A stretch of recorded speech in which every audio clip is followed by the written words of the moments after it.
Hello student, kembali lagi bersama saya Sir Robert yang akan membawakan pelajaran Penjas kelas 5. Di kesempatan kali ini kita akan membahas tentang nafza atau narkotika, psikotropika, dan zat aditif lainnya.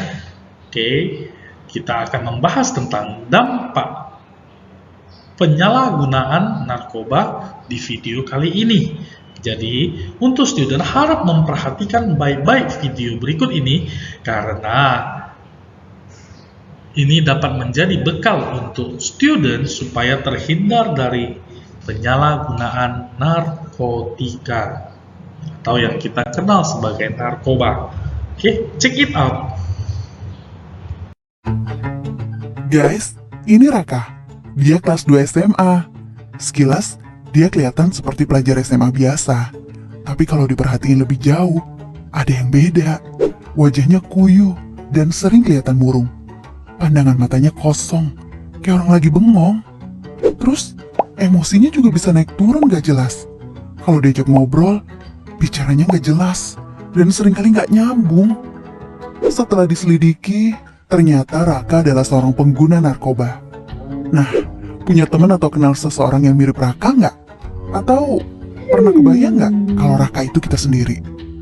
Narkoba atau sering juga disebut nafza, singkatan dari narkotika, psikotropika, dan zat adiktif lainnya, adalah istilah yang ngegambarin semua bahan atau senyawa yang bisa menyebabkan penurunan kesadaran dan bisa mengakibatkan ketergantungan kalau digunakan dengan tidak sesuai. Penyalahgunaan narkoba bisa membuat kita kecanduan yang akhirnya bikin kita terus-terusan mengkonsumsi narkoba dengan jumlah yang makin banyak pula. Dampak kecanduan narkoba bakal dirasakan oleh otak kita, terutama otak bagian depan yang fungsinya mengatur gerakan, ucapan, perilaku, memori, emosi, dan kepribadian kita. Kita jadi nggak bisa berpikir jernih, gampang lupa, dan sulit berkonsentrasi. Emosi kita jadi nggak stabil, jadi gampang marah-marah atau ngamuk-ngamuk. Keluarga dan temen juga bisa jadi frustasi ngadepin kita yang kayak begini. Yang bikin serem, fungsi otak kita belum tentu bisa pulih lagi, walaupun kita udah berhenti menggunakan narkoba. Nah, bayangin sekarang, kalau ini terjadi di masa pandemi kayak sekarang ini. Udah kesepian, depresi, stres gara-gara pandemi, masih ditambah lagi depresi dan kesepian karena dijauhin teman dan keluarga. Kebayang gak sih? Kita ngajakin teman untuk mabar game online, tapi gak ada yang mau.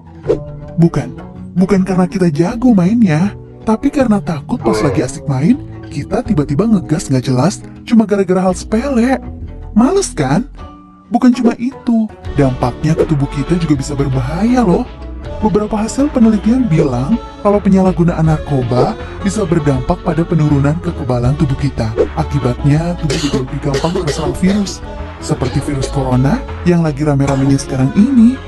Makin serem kan?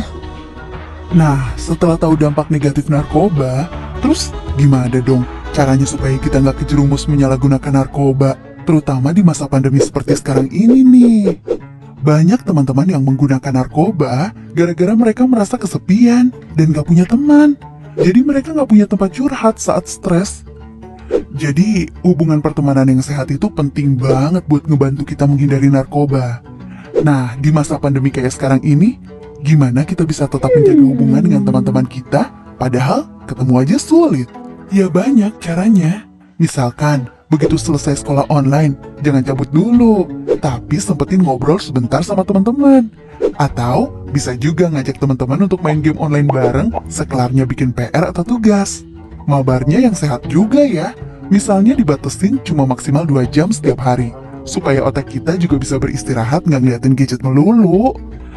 Tapi selain teman-teman sekolah, jangan lupa kita masih punya teman yang jaraknya nggak jauh dan bisa kita ajak ngobrol kapan aja, yaitu keluarga kita sendiri. Ingat, masa pandemi ini bisa bikin stres siapa aja, termasuk kakak, adik, atau orang tua kita. Nah, daripada stres sendiri-sendiri, kenapa nggak sekali-sekali kita ngobrol sama mereka sambil sekalian curhat, ya kan? Kadang-kadang ngobrolin masalah yang selama ini kita pendam sendiri dengan keluarga bisa bikin perasaan kita jadi lebih lega dan meringankan beban pikiran kita juga. Terus, kita juga mendingan cari kegiatan untuk mengisi waktu luang selama pandemi ini, biar nggak kebanyakan bengong, dan akhirnya malah jadi bikin kita iseng nyoba-nyoba hal yang nggak baik, termasuk nyoba-nyoba pakai narkoba. Banyak loh kegiatan yang bisa kita lakuin selama masa pandemi ini. Misalnya, nekunin hobi baru seperti nyusun puzzle, main Rubik Cube, berkebun, menulis, dan banyak lagi. Atau belajar hal-hal baru di internet, misalnya belajar main alat musik, belajar menggambar, belajar masak, dan lain-lain. Atau video call sama teman-teman untuk membahas konten terbaru dari YouTuber atau selebgram favorit. Atau bisa juga melakukan kegiatan religius, hati jadi tenang. Atau malah coba-coba bikin konten sendiri untuk diunggah ke akun medsos kita. Misalnya bikin konten tutorial make up, masak, atau bikin kerajinan tangan. Atau bikin konten nyanyi cover lagu pakai gitar. Lumayan kan? Iseng-iseng, tapi kalau banyak yang nonton bisa menghasilkan juga. Atau coba deh, keluar ke halaman depan rumah, terus coba lakuin olahraga ringan sambil menghirup udara luar. Pasti pikiran kamu jadi lebih segar dan suasana hati kamu jadi lebih positif. Nah, selain berusaha menghindari pengaruh narkoba kepada diri kita sendiri, kita bisa juga membantu teman-teman kita untuk menghindari penyalahgunaan narkoba. Istilah kerennya, kita bisa jadi agen perubahan gitu. Banyak loh teman-teman yang terjebak kecanduan narkoba karena mereka menerima informasi yang salah tentang narkoba. Misalnya, ada yang mendapat info kalau narkoba bisa bikin badan kita jadi lebih bagus bentuknya. Atau ada juga info yang bilang kalau narkoba bisa membantu kita berkonsentrasi. Nah, kita bisa ngelakuin sesuatu untuk membantu teman kita itu dengan cara ikut dibarin informasi dan edukasi yang benar tentang narkoba lewat akun medsos kita misalnya.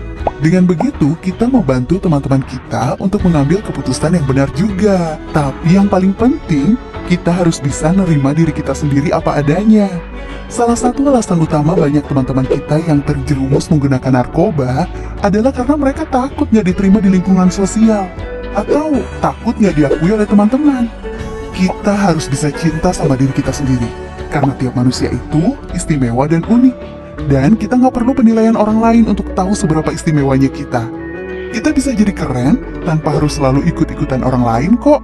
Jangan takut untuk bilang enggak sama teman-teman kita yang nawarin untuk pakai narkoba. Dan gak usah takut kehilangan teman gara-gara itu. Teman yang baik pasti akan ngedukung kita ngelakuin sesuatu yang baik juga.